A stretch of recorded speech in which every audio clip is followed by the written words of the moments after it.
we go and transition from Josh Allen to a guy that catches a lot of his passes and caught 6 of them for a single game high 92 yards in his career, Mr. Khalil Shakir joining us in studio, fresh off the practice field. Thanks for doing that. Yeah, of course. Didn't even take the pads off yet. I mean, you came right here. Thank you for doing that. I had to stay warm, man. It was cold out there today. Yeah, I mean, all of a sudden, fall's over. What the heck happened, right? Crazy.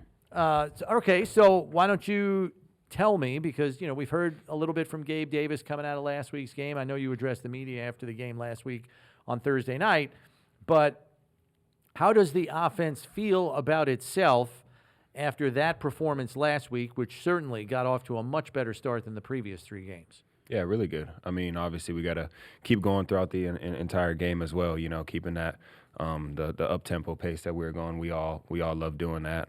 It works for us, so making sure that we just continue to build on top of that going into this next week. What was the vibe when Dawson goes down and he's going to be like, okay, we're not going to have as much 12 personnel. Certainly that Andy Isabella was up this last week, so you knew it was going to be a different kind of offensive game plan going in. Yeah, definitely. I mean, us as receivers, no matter, who's up going into the game, our job is, whenever one of us gets to step onto that field, making sure that we take the most of the opportunity. I know Isabella was playing a lot on special teams, and he killed it on that.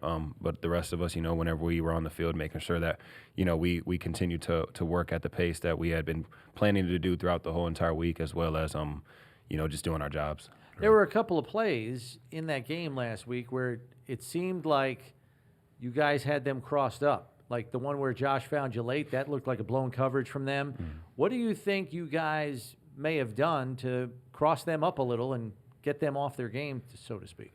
Yeah, I mean, I think it was just the pace, honestly. I mean, when we're going that fast, it's kind of hard to get adjusted, especially teams that like to mix things up, give us different looks and blitz a lot as well, show a lot of different pressure. When we're going that fast, it can be hard for them to communicate. So, like I said, that works in our favor.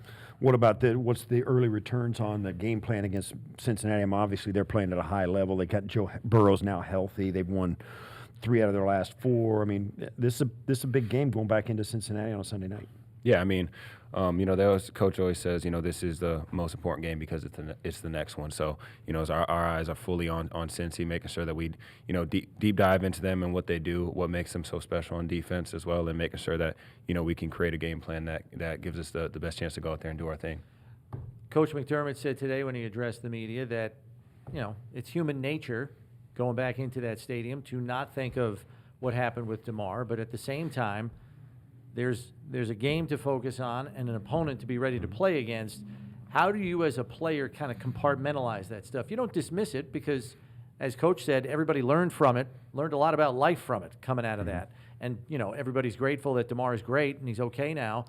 But how do you compartmentalize that as an athlete to focus on the task at hand? Yeah, I definitely think, it's something that we're all going to feel some sort of way when we get there. And I think it's, get there. Definitely, acknowledge it. It's okay to feel it in a way.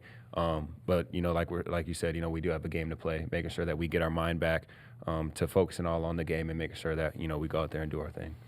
Do you feel like you've kind of carved out your spot now? Are you going to be able to duplicate last week's performance and have that become more of the norm rather than the exception? I would like to. I mean, like I said, I've never been one to sit here and settle and say, I've kind of carved my role out and this is what I'm going to do moving into the next week. But I'm definitely going to keep working. I'm going to keep working hard. And like I've always said, whenever I'm on that field, taking advantage of that opportunity. I know I asked you this after the game down in the press room. Yards after the catch was something that this team struggled with for 3 or 4 years to rank high in the league in that category. And Steve and I have speculated some of it's because Josh is kind of a put-it-on-you quarterback, not a lead-you-to-space quarterback all the time. He'll just stick it right between your numbers and bury it on your chest, even in tight coverage. For some reason, that has changed. You guys have successfully raised the bar on yards after catch. I think you guys are in the top 10 in the league right now in total yards after the catch on the season. What do you feel has led to that change for the better? Yeah, I think that's definitely, Dorsey making that a point every single week. Starting off our meetings with saying rack. That's one of his main points every single week. So we hear it from him. Well, we know that we know what it's been in the past.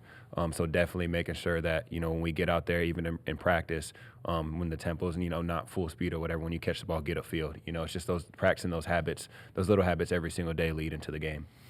Khalil, it's good seeing you. Thanks for coming. Congratulations. Great game. Keep it up, and we hope bigger and better things are just around the corner, too. Yep, thanks for having me.